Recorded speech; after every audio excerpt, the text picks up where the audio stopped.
ಇದು ರಾಜ್ಯ ಸರ್ಕಾರ ತೆಗೆದುಕೊಂಡಂತಹ ಮಹತ್ವದ ನಿರ್ಧಾರ.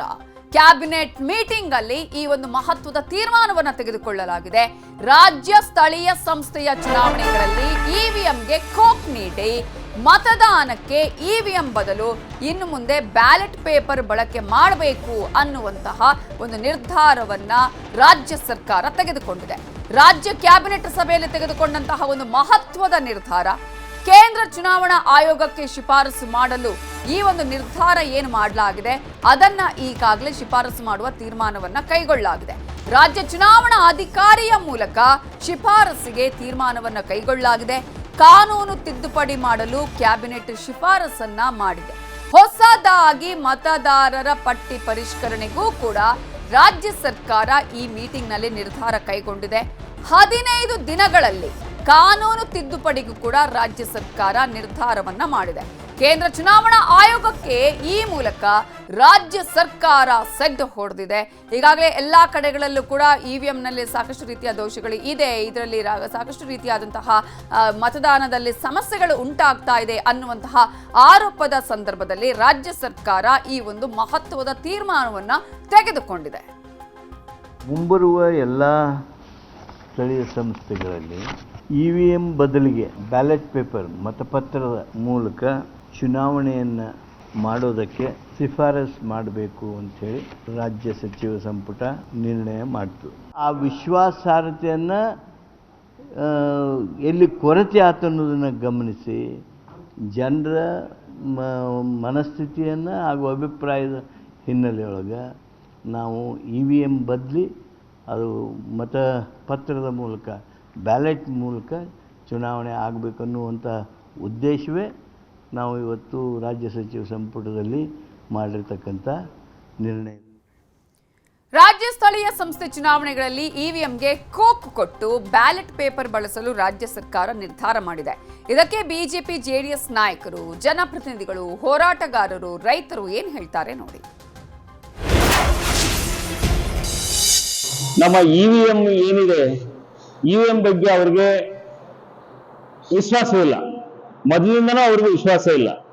ಯಾಕಂದ್ರೆ ಮೊದಲಿಂದನೂ ಅವ್ರಿಗೆ ವಿಶ್ವಾಸ ಇದ್ರೆ ಇವಿಎಂ ಬಗ್ಗೆ ಮಾತಾಡ್ತಾ ಇರಲಿಲ್ಲ. ಇವತ್ತು ಎಲ್ಲದರಲ್ಲೂ ಅನುಮಾನ ಇವ್ರಿಗೆ.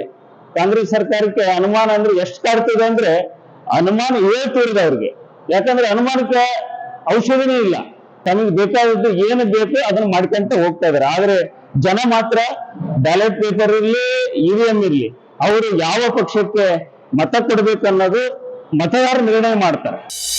ಇಡೀ ಜಗತ್ತು ಒಂದು ತಂತ್ರಜ್ಞಾನದಲ್ಲಿ ಮುನ್ನಡೆತಿರೋ ಈ ಯುಗದಲ್ಲಿ ಮತ್ತೆ ಒಂದು ಇಡೀ ರಾಜ್ಯವನ್ನು ಹಿಂದಕ್ಕೆ ತಗೊಂಡೋಗುವಂತ ಒಂದು ಕಾರ್ಯ ಮಾಡ್ತಾ ಇದ್ದಾರೆ. ಅವರ ಒಂದು ಹೈಕಮಾಂಡ್ ನ ಮೆಚ್ಚುವಂತ ಅವ್ರನ್ನ ಒಂದು ಓಲೈಸುವಾಗಿ ರಾಜ್ಯ ಸರ್ಕಾರ ಅವರ ನಾಯಕರು ಈ ಒಂದು ಇವಿಎಂ ಬಳಕೆಯನ್ನು ನಿಷೇಧ ಮಾಡಿ ಮತ್ತೊಮ್ಮೆ ಬ್ಯಾಲೆಟ್ ಪೇಪರ್ ತರುವಂತ ಪದ್ಧತಿಗೆ ಹೋಗ್ತಾ ಇದ್ದಾರೆ.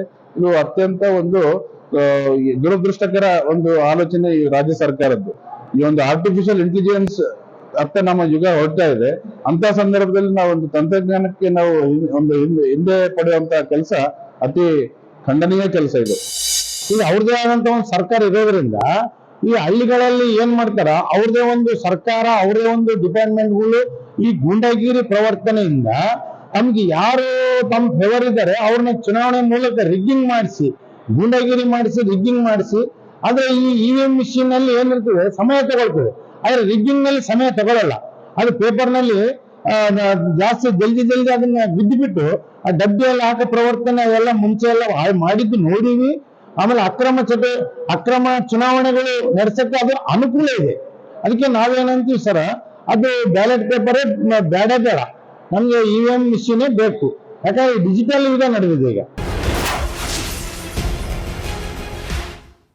ಇವಿಎಂ ಯಂತ್ರ ಹ್ಯಾಕ್ ಆಗುತ್ತೆ ಅನ್ನುವ ಅಪವಾದ ಕೇಳಿ ಬರ್ತಾ ಇತ್ತು. ಹೀಗಾಗಿ ಬ್ಯಾಲೆಟ್ ಪೇಪರ್ ಬಳಸೋದು ತಪ್ಪೇನಿಲ್ಲ ಅಂತ ಹೇಳಿ ಹುಬ್ಬಳ್ಳಿ ರೈತ ಮುಖಂಡ ಸಿದ್ದಣ್ಣ ತೇಜಿ ಹೇಳಿದ್ದಾರೆ. ಇವತ್ತು ಬ್ಯಾಲೆಟ್ ಪೇಪರನ್ನ ಮುಖಾಂತರ ಚುನಾವಣೆ ಮಾಡಬೇಕಂತೇಳಿ ಕಾಂಗ್ರೆಸ್ ಸರ್ಕಾರ ನಿರ್ಧಾರ ತಗೊಂಡಿದ್ದು ಸ್ವಾಗತ. ಯಾಕೆಂದರೆ ನಮ್ಗಿಂತ ಮುಂದುವರೆದ ದೇಶ ಅಮೇರಿಕದಲ್ಲಿ ಆಗಿರ್ಬೋದು, ಜರ್ಮನ್ ಆಗಿರ್ಬೋದು, ಇಂಗ್ಲೆಂಡ್ ಆಗಿರ್ಬೋದು, ಬೇರೆ ಬೇರೆ ದೇಶಗಳಲ್ಲಿ ಇವತ್ತು ಬ್ಯಾಲೆಟ್ ಪೇಪರ್ ಮುಖಾಂತರ ಚುನಾವಣೆ ಆಗ್ತಾ ಇದೆ ದೊಡ್ಡ ದೊಡ್ಡ ದೇಶಗಳಲ್ಲಿ. ಈ ನಮ್ಮ ದೇಶದಲ್ಲಿ ಕೂಡ 1975ರಿಂದ ಇಲ್ಲಿವರೆಗೆ ಬೇರೆ ಬೇರೆ ಬೇರೆ ಚುನಾವಣೆಗಳಿಗೆ ಬ್ಯಾಲೆಟ್ ಪೇಪರ್ ಆಗ್ತಾ ಇತ್ತು. ಎಲೆಕ್ಟ್ರಾನಿಕ್ ಮೀಡಿಯಾ ಮೇಲೆ ಸಂಶಯ ಮುಂಚೆ ಬರಲಿಲ್ಲ. ಇತ್ತೀಚೆಗೆ ಎಲೆಕ್ಟ್ರಾನಿಕ್ ಮತಪತ್ರದ ಮೇಲೆ ಇವತ್ತು ಸಂಶಯ ಬರ್ತಾ ಇದೆ. ಇವತ್ತು ಮಾಡೋದ್ರಿಂದ ಸ್ವಾಗತ ಮಾಡ್ತೇವೆ. ಆದರೆ ವೋಟ್ ಚೂರು ಅನ್ನುವಂಥ ಸಬ್ಜೆಕ್ಟ್ ಕೂಡ ಇದರಲ್ಲಿ ತಳ್ಳಿ ಹಾಕುವಂತ ಇಲ್ಲ.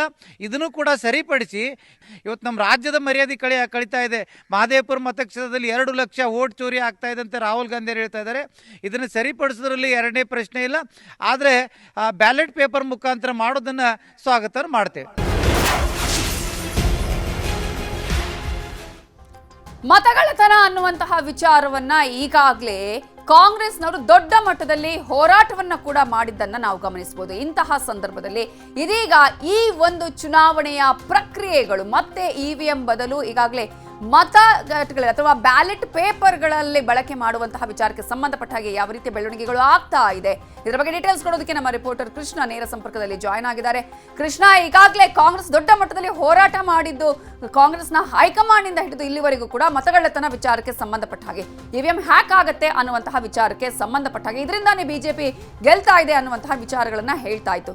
ಇದೀಗ ರಾಜ್ಯ ಸರ್ಕಾರ ತೆಗೆದುಕೊಂಡಂತಹ ನಿರ್ಧಾರ ಸಾಧಕ ಬಾಧಕಗಳು ಮತ್ತೆ ಒಂದ್ ಸ್ವಲ್ಪ ವಾಪಸ್ ಹೋದಂಗ ಆಯ್ತು ಅನ್ನುವಂತಹ ಮಾತುಗಳು ಕೂಡ ಕೇಳಿ ಬರ್ತಾ ಇದೆ. ಇಂಥ ಸಂದರ್ಭದಲ್ಲಿ ಯಾವ ರೀತಿಯಾಗಿ ಇದೀಗ ವಿಪಕ್ಷಗಳು ಕೂಡ ಇದೇ ವಿಚಾರವನ್ನ ಇಟ್ಟುಕೊಂಡು ಕಾಂಗ್ರೆಸ್ ಅನ್ನ ಅಳೆಯುವ ಕೆಲಸವನ್ನ ಮಾಡ್ತಾ ಇವೆ. ಕಾಂಗ್ರೆಸ್ ಏನ್ ಹೇಳ್ತಾ ಇದೆ? ನವಿತಾ, ಇಡೀ ದೇಶದಲ್ಲಿ ರಾಹುಲ್ ಗಾಂಧಿ ಅವರು ವೋಟ್ ಚೋರಿ ಅನ್ನೋ ಒಂದು ಹೋರಾಟವನ್ನು ಮಾಡ್ತಾ ಇದ್ದಾರೆ. ಯಾಕಂದ್ರೆ ಈಗಾಗಲೇ ಪದೇ ಯಾವುದೇ ಚುನಾವಣೆ ಆದ್ರೂ ಕೂಡ ಇವಿಎಂ ಯಂತ್ರ ದುರ್ಬಳಕೆ ಆಗ್ತಾ ಇದೆ, ಇವಿಎಂ ಹ್ಯಾಕ್ ಆಗ್ತಾ ಇದೆ, ಆ ಮುಖಾಂತರವಾಗಿ ಬಿಜೆಪಿ ಗೆಲ್ತಿದೆ ಅನ್ನೋ ಒಂದು ಆಪಾದನೆಯನ್ನು ಕಾಂಗ್ರೆಸ್ ನಾಯಕರು ಮಾಡ್ಕೊಳ್ತಾ ಬರ್ತಾ ಇದ್ರು. ಆದ್ರೆ ಆ ಒಂದು ಆರೋಪವನ್ನ ಸಾಬೀತುಪಡಿಸುವ ನಿಟ್ಟಿನಲ್ಲಿ ಎಲ್ಲೂ ಕೂಡ ಕಾಂಗ್ರೆಸ್ ನಾಯಕರು ಮುಂದಾಗಿಲ್ಲ. ಮತ್ತೆ ಸೂಕ್ತವಾದ ದಾಖಲೆಗಳನ್ನು ಕೂಡ ನ್ಯಾಯಾಲಯಕ್ಕಾಗಿರ್ಬೋದು ಮತ್ತೆ ಚುನಾವಣಾ ಆಯೋಗ ಕೂಡ ಇದುವರೆಗೂ ಸಲ್ಲಿಕೆ ಮಾಡಿಲ್ಲ. ಆದ್ರೆ ಈಗ ರಾಜ್ಯ ಕಾಂಗ್ರೆಸ್ ಸರ್ಕಾರ ಕೇಂದ್ರ ಚುನಾವಣಾ ಆಯೋಗಕ್ಕೆ ಸೆಡ್ಡನ್ನು ಹೊಡೆಯುವುದರ ಮುಖಾಂತರವಾಗಿ ಒಂದು ಮಹತ್ವದ ನಿರ್ಧಾರವನ್ನು ತೆಗೆದುಕೊಂಡಿರುವಂತದ್ದು. ಇವಿಎಂ ಯಂತ್ರದ ಬದಲು ಮತಯಂತ್ರ, ಮುಖ್ಯವಾಗಿ ಬ್ಯಾಲೆಟ್ ಪೇಪರ್ ಮುಖಾಂತರವಾಗಿ ಸ್ಥಳೀಯ ಸಂಸ್ಥೆಗಳ ಚುನಾವಣೆ ನಡೆಸುವಂತ ನಿಟ್ಟಿನಲ್ಲಿ ಈಗಾಗಲೇ ತೀರ್ಮಾನವನ್ನು ತೆಗೆದುಕೊಂಡಿರುವಂತದ್ದು. ಅಂದ್ರೆ ಈಗಾಗಲೇ ರಾಜ್ಯ ಸರ್ಕಾರ ಒಂದು ತಿದ್ದುಪಡಿಯನ್ನು ತರೋದ್ರ ಮುಖಾಂತರವಾಗಿ ಅದಕ್ಕೆ ಪೂರಕವಾಗಿ ತಿದ್ದುಪಡಿ ತಂದು ಅದನ್ನು ಜಾರಿ ಮಾಡುವಂತ ನಿಟ್ಟಿನಲ್ಲಿ ಕೂಡ ಈಗಾಗಲೇ ರಾಜ್ಯ ಸಚಿವ ಸಂಪುಟ ಸಭೆ ನಿರ್ಧಾರವನ್ನು ತೆಗೆದುಕೊಂಡಿದೆ. ಅದಕ್ಕೋಸ್ಕರವಾಗಿ 15 ದಿನಗಳ ಕಾಲಾವಕಾಶ ಕೂಡ ತೆಗೆದುಕೊಂಡಿರುವಂತದ್ದು. ಯಾವ ರೀತಿಯಾಗಿ ಈ ಒಂದು ತಿದ್ದುಪಡಿಯನ್ನು ತರಬೇಕು, ತಿದ್ದುಪಡಿಯ ಮುಖಾಂತರವಾಗಿ ಕೇಂದ್ರ ಚುನಾವಣಾ ಆಯೋಗ ಮತ್ತೆ ರಾಜ್ಯ ಚುನಾವಣಾ ಆಯೋಗಕ್ಕೆ ಒಂದು ಶಿಫಾರಸು ಮಾಡುವಂತ ನಿಟ್ಟಿನಲ್ಲಿ ಕೂಡ ತೀರ್ಮಾನ ತೆಗೆದುಕೊಂಡಿರುವಂತದ್ದು. ರಾಜ್ಯ ಸರ್ಕಾರ ಯಾವಾಗ ಈ ಒಂದು ತೀರ್ಮಾನ ಪ್ರಕಟ ಮಾಡ್ತೋ ಅದಾದ ಬಳಿಕವಾಗಿ ಕೂಡ ರಾಜ್ಯ ಚುನಾವಣಾ ಅಧಿಕಾರಿಗಳು ಕೂಡ ಅಭಿಪ್ರಾಯವನ್ನು ಕೂಡ ವ್ಯಕ್ತಪಡಿಸಿದ್ದಾರೆ. ರಾಜ್ಯ ಸರ್ಕಾರ ಮಾನವ ಸಂಪನ್ಮೂಲ ಆಗಿರ್ಬೋದು, ಆರ್ಥಿಕ ನೆರವು ಆಗಿರ್ಬೋದು, ಜೊತೆಗೆ ಅದಕ್ಕೆ ಪೂರಕವಾಗಿ ತಿದ್ದುಪಡಿ ಏನು ಮಾಡ್ತಾರೆ, ಕಾನೂನು ತಿದ್ದುಪಡಿ ಅದನ್ನು ಮಾಡಬೇಕು ಅನ್ನೋ ಅಭಿಪ್ರಾಯವನ್ನು ಕೂಡ ವ್ಯಕ್ತಪಡಿಸಿರುವಂತದ್ದು. ಅಂದ್ರೆ ಸ್ಥಳೀಯ ಸಂಸ್ಥೆಗಳ ಚುನಾವಣೆಯನ್ನ ಸಾಮಾನ್ಯವಾಗಿ ರಾಜ್ಯ ಚುನಾವಣಾ ಆಯೋಗ ನಡೆಸುವಂತ ಸಂದರ್ಭದಲ್ಲಿ ವಿಧಾನಸಭೆ ಏನ್ ನಿರ್ಧಾರವನ್ನು ತೆಗೆದುಕೊಂಡು, ವಿಧಾನಮಂಡಲ ಏನ್ ನಿರ್ಧಾರವನ್ನು ತೆಗೆದುಕೊಂಡಿರುತ್ತೆ ಅದರ ವ್ಯಾಪ್ತಿಗೆ ಒಳಪಟ್ಟಿದೆ ಅನ್ನುವಂಥದ್ದು ಒಂದು ರೀತಿ ಹಿರಿಯ ಚುನಾವಣಾ ಅಧಿಕಾರಿಗಳ ಅಭಿಪ್ರಾಯವಾಗಿರುವಂತದ್ದು. ಹಾಗಾಗಿನೇ ರಾಜ್ಯ ಸರ್ಕಾರ ಕೇಂದ್ರ ಚುನಾವಣಾ ಆಯೋಗಕ್ಕೆ ಸೆಡ್ಡನ್ನು ಹೊಡೆಯುವುದರ ಮುಖಾಂತರವಾಗಿ ಈ ರೀತಿಯಾದ ನಿಲುವನ್ನು ತೆಗೆದುಕೊಂಡಿರುವಂತದ್ದು. ಬಹುಶಃ ಕೇಂದ್ರ ಚುನಾವಣಾ ಆಯೋಗಕ್ಕೆ ಒಂದು ಗಮನಕ್ಕೆ ತಂದು ಅಂತಿಮವಾಗಿ ಇದನ್ನ ರಾಜ್ಯ ಸರ್ಕಾರವೇ ಅನುಷ್ಠಾನ ಮಾಡುವಂತ ನಿಟ್ಟಿನಲ್ಲಿ, ಅಂದ್ರೆ ರಾಜ್ಯ ಚುನಾವಣಾ ಆಯೋಗಕ್ಕೆ ಗಮನಕ್ಕೆ ತಂದು ಇದನ್ನು ಅನುಷ್ಠಾನ ಮಾಡುವಂತ ನಿಟ್ಟಿನಲ್ಲಿ ಕೂಡ ತೀರ್ಮಾನವನ್ನು ತೆಗೆದುಕೊಳ್ಳಬಹುದು. ಯಾಕಂದ್ರೆ ಈಗಾಗಲೇ ಬರ್ತಕ್ಕಂಥದ್ದು ಜಿಬಿಎ ಚುನಾವಣೆ ಆಗಿರ್ಬೋದು, ಜಿಲ್ಲಾ ಪಂಚಾಯತಿ ತಾಲೂಕ್ ಪಂಚಾಯತಿ ಚುನಾವಣೆ ಆಗಿರ್ಬೋದು, ಅದನ್ನು ಗೆಲ್ಲುವಂತ ನಿಟ್ಟಿನಲ್ಲಿ ಕಾಂಗ್ರೆಸ್ ಶತಾಯಗತವಾಗಿ ಪಣವನ್ನು ತೊಟ್ಟಿರುವಂತದ್ದು. ಆ ಕಾರಣಕ್ಕೋಸ್ಕರವಾಗಿಯೇ ಈಗ ಏನು ಇವಿಎಂ ಯಂತ್ರದ ಬದಲು ಮತಪತ್ರದ ಮುಖಾಂತರವಾಗಿ ಚುನಾವಣೆ ನಡೆಸುವಂತ ನಿಟ್ಟಿನಲ್ಲಿ ಕೂಡ ಈಗಾಗಲೇ ಒಂದು ಸಜ್ಜಾಗಿರುವಂತದ್ದು.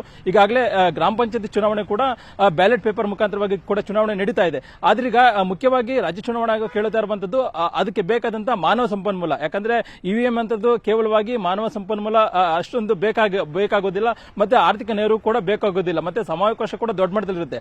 ಅದಕ್ಕೆ ಪೂರಕವಾಗಿ ರಾಜ್ಯ ಸರ್ಕಾರ ಮಾನವ ಸಂಪನ್ಮೂಲವನ್ನ ಬರುವಂತ ದಿನಗಳಲ್ಲಿ ಒದಗಿಸುತ್ತಾ, ಅದಕ್ಕೆ ಸಿದ್ಧತೆಯನ್ನು ಕೂಡ ಮಾಡ್ಕೊಳ್ತಾ ಅನ್ನೋ ಪ್ರಶ್ನೆ ಕೂಡ ಉದ್ಭವ ಆಗಿರುವಂತದ್ದು. ಮತ್ತೆ ರಾಜ್ಯ ಸರ್ಕಾರದ ತೀರ್ಮಾನವನ್ನ ಕೆಲವು ರೈತ ಮುಖಂಡರು ಕೂಡ ಸ್ವಾಗತವನ್ನು ಮಾಡಿದ್ದಾರೆ, ಮತ್ತೆ ಬಿಜೆಪಿ ನಾಯಕರು ಕೂಡ ವಿರೋಧವನ್ನು ವ್ಯಕ್ತಪಡಿಸಿದ್ದಾರೆ. ಮತ್ತೆ ಇದನ್ನೇ ಇಟ್ಕೊಳ್ಳೋದ್ರ ಮುಖಾಂತರವಾಗಿ ಒಂದು ಮಹತ್ವದ ತಂತ್ರಗಾರಿಕೆ ಮತ್ತೆ ಹೋರಾಟವನ್ನು ರೂಪಿಸುವ ನಿಟ್ಟಿನಲ್ಲಿ ಕೂಡ ಬಿಜೆಪಿ ಸಜ್ಜಾಗಿರುವಂತದ್ದು. Navita, thank you Krishna ಡೀಟೇಲ್ಸ್ಗೆ.